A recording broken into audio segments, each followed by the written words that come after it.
नमस्कार, स्वागत है आपका आवाज़ अड्डा वीकेंड स्पेशल में। और आज इसका नाम हमने रखा है किसी अनहोनी का डर है क्या। बार बार बीच बीच में कुछ ऐसी घटनाएं हो जा रही थी पूरे हफ्ते जो समझ में नहीं आ रहा था कि अचानक से ये कहाँ से निकल गया है। कल तक तो बताया कि टॉप बैंक में से एक शामिल है, फिर उसके बाद पता लगा वो डिफ़ॉल्ट कर गया है। तो ये जो अनहोनी होती है, जिसको अंग्रेजी में कोई कोई ब्लैक स्वॉन भी बोलते हैं, उस टाइप की बहुत घटनाएँ हुई।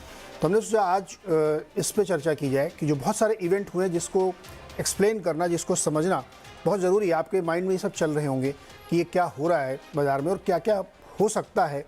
इन सब पे हम लोग आज बातचीत करेंगे इस शो में। तो हमने कई सारे टॉपिक्स जो है डिसाइड किए, उसमें से कुछ को हटाया और 4 तय किए हमेशा की तरह से। उन 4 पे हम चर्चा करेंगे। तो उन 4 के मैं आपको बताऊं कि कौन कौन से टॉपिक हम डिस्कस करने वाले हैं। एक, हम लोग ये डिस्कस करेंगे कि फेडरल रिजर्व, अमेरिका का जो सेंट्रल बैंक है, वो बहुत ही चैलेंजिंग टाइम में, मेरे ख्याल में सबसे चैलेंजिंग टाइम उसका इस समय है कि उसको करना क्या है। 22 मार्च की उसकी बैठक में वो क्या करेगा। रेट बढ़ाएगा कि नहीं बढ़ाएगा, बढ़ाएगा तो कितना बढ़ाएगा, नहीं बढ़ाएगा तो क्या होगा, बढ़ाएगा तो क्या होगा। ये चर्चाएं चल रही हैं क्योंकि वहाँ की बैंकिंग फाइनेंशियल सिस्टम जो है एक क्राइसिस के दौर से गुजर रहा है। तो एक तो इस पर चर्चा होनी है। दूसरा, एक बहुत आपने सुना होगा, पढ़ा होगा कि बॉन्ड यील्ड जो है उसमें इन्वर्जन आ रहा है। यानी छोटे समय की जो बॉन्ड यील्ड है वो जो लंबे समय वाले बॉन्ड है उससे ज़्यादा हो जा रही है। तो इसका क्या मतलब है, इसका मार्केट पे क्या इम्प्लीकेशन होता है, ये क्यों होती है ऐसे, इसको एक डिस्कस करेंगे। और हमारे साथ एक विशेष मेहमान भी इसको समझाने के लिए। तीसरा टॉपिक हम समझेंगे ग्लोबल मार्केट में क्या चीज़ ऐसी है जो हमको डरा रही है। क्योंकि आपने ये भी गौर किया होगा कि भारतीय बाज़ारों में खासतौर पर हम लोगों ने प्रेशर देखा। कई बार ऐसा हुआ यूएस मार्केट में कुछ खास नहीं हुआ, फिर भी इंडियन मार्केट में कुछ कुछ डर था, लोगों को गिरा। फिर निचले स्तर पे बहुत सारे ऐसी घटनाएं हुई जिसको देख के आप सरप्राइज हो जाएंगे। और ख़ास तौर पे आईटी सेक्टर में क्या बॉटम बन गया। ये हमारा फोर्थ टॉपिक। ये बहुत इंटरेस्टिंग है। जब इसका आप नंबर और डेटा देखेंगे तो आप वाकई आपको सरप्राइज लगेगा कि अच्छा, ये तो हमने सोचा नहीं था कि ऐसा भी चल रहा है। नीचे नीचे लोग वैल्यू बाइंग भी कर रहे हैं क्या। तो क्या आईटी सेक्टर का बॉटम बन गया है, ये हमारा चौथा टॉपिक है। ये चारों टॉपिक्स को हम लोग अलग अलग डिस्कस करेंगे, एक दूसरे में बिना मिक्स किए हुए। तो जो मेहमान है मैं आपको उनसे मिलाता हूँ। अभय अग्रवाल जी हैं हमेशा की तरीके से हमारे साथ, पाइपर सेरिका के फाउंडर और सीईओ हैं। दूसरे मेहमान हमारे गुरमीत प्राजी हैं, दिल्ली से जुड़ रहे हैं हमारे साथ, जो हमारे साथ कंप्लीट कैपिटल या कंप्लीट सर्कल कैपिटल आपके हैं, उसके फाउंडर भी हैं, सीईओ भी हैं, एमडी भी हैं, मालिक भी हैं, सब कुछ हैं वो उसके।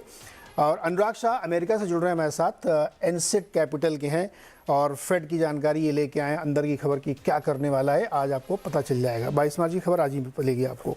चौथे मेहमान हमारे साथ हैं कीर्तन शाह, जो मैनेजिंग पार्टनर और सीईओ हैं क्रेडेंस वेल्थ एडवाइजर्स के। कीर्तन, बहुत बहुत स्वागत है आपका हमारे शो में। आप पहली बार जुड़ रहे हैं, इसलिए विशेष धन्यवाद आपको।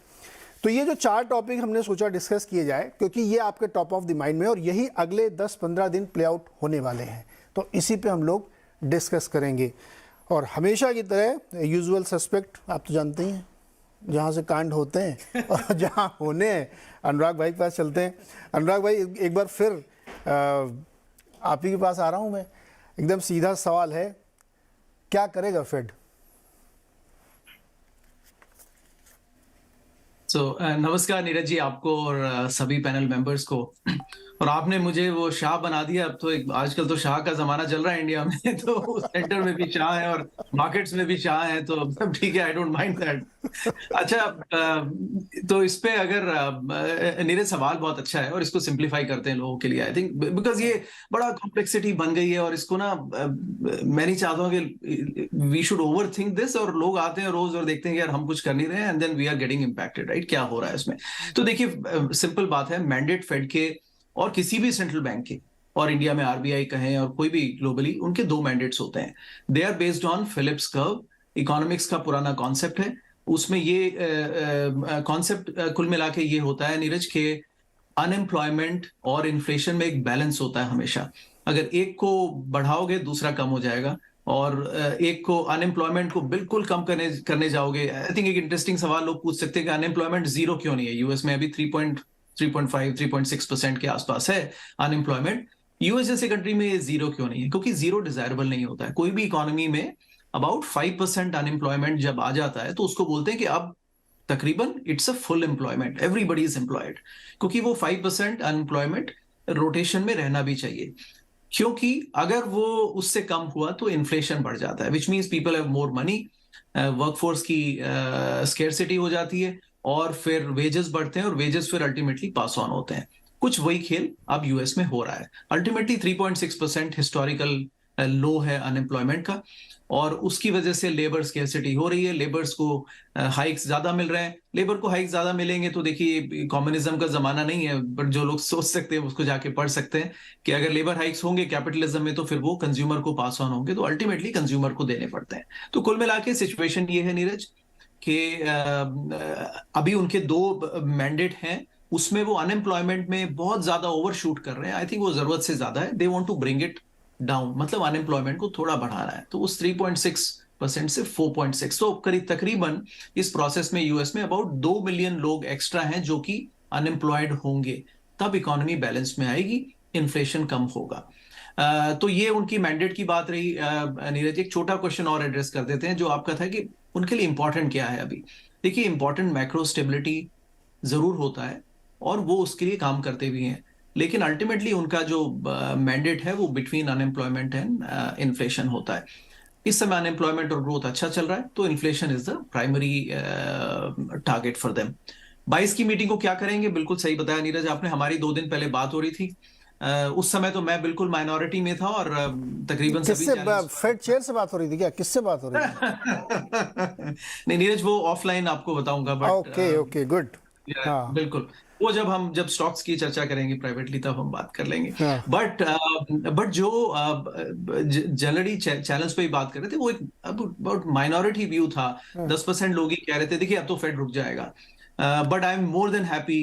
कल ईसीबी के जो मूव्स आए और क्रिस्टीन लेगार्ड ने जो अनाउंसमेंट दिया, उन्होंने तकरीबन वही बात कही कि देखिए ये दो लड़ाई अलग हैं। स्टेबिलिटी हम फाइनेंशियल सिस्टम को देंगे। Second, this is not a lemon moment in the sense that ये वो उस लेवल का क्राइसिस नहीं है, विच इज ऑल्सो करेक्ट। और थर्ड, इन्फ्लेशन की लड़ाई जारी रहेगी, क्योंकि eventually, and Neeraj this is very important for every economy, inflation, it doesn't work for, the economy doesn't work for anyone in a high inflation environment, especially for the poor people. Politicians का हमेशा अलग view रहता है। वो short term में चाहते हैं कि पार्टी चलती रहे, लेकिन आई थिंक इसलिए ये इंस्टीट्यूशंस बने कि दे कैन स्टे इंडिपेंडेंट। सो 22 को 25 basis point, Neeraj I would have wanted 50, और मार्केट भी 50 चाहता था, शायद 25 आए और वो चलने देंगे उसको, और वो वही कहेंगे लास्ट में कि we will stay at it until the job is done. पर गोल्डमैन सैक्स तो कह रहे हैं कि स्किप कर देंगे इस बार। सो वो नीरज, बहुत ही इंटरेस्टिंग सवाल किया आपने। हमें ये नहीं पता है कि ये वो जेनेट येलन, हमारी जो ट्रेजरी सेक्रेटरी हैं यूएस में, which is the finance minister, अब वो उनका पॉसिबली न्यूज है कि वो शायद चली जाए रिटायर होके।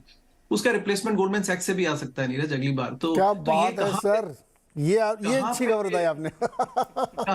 तो कहाँ पर किसके तार जुड़े हुए हैं ना। और ये सब एनालिस्ट जो है, ये सब सेल साइड व्यूज होते हैं। इनकी पब्लिक पॉस्चरिंग हर हफ्ते चेंज होती है, राइट। तो कौन किस करवट बैठा है नीरज, वो उसका अंदाजा तो फिर बाद में ही पता लगता है।